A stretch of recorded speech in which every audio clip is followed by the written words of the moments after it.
Tukiwa bado maeneo hayo, siku chache baada ya majambazi wenye silaha kuvamia maduka ya watalii wakilenga raia wa kigeni, tukio jingine limeibua wasiwasi kuhusu usalama wa raia wa kigeni na mazingira ya uwekezaji hapa nchini. Raia mmoja Marekani anadai kupoteza mali na uwekezaji wenye thamani ya zaidi ya shilingi milioni 79 baada ya kufunga ndoa na mwanamke Mkenya kabla ya kugundua kufuatia talaka kwamba mali zote zilikuwa zimesajiliwa kwa jina la mwanamke huyo. Raia huyo anadai kwamba maisha yake sasa yako hatarini. In Kenya without a KRA PIN number, and that I could not open an account just by myself, that the banks wouldn't allow it. So I entirely entrusted her, put the title deeds into her name solely. I've subsequently been advised that it should have been in both our names, both for the house and the car, and a subsequent car that I bought, a Subaru Outback.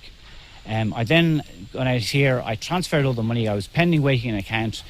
She then had an argument with me. I was being frustrated because I could not meet any of her friends. The account is one. He challenged Joel by telling Joel that no foreigner can have account in Kenya.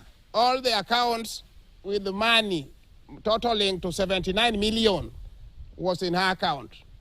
We have investigated the matter and we have compiled a report, and according to our findings, this was a clear premeditated fraud.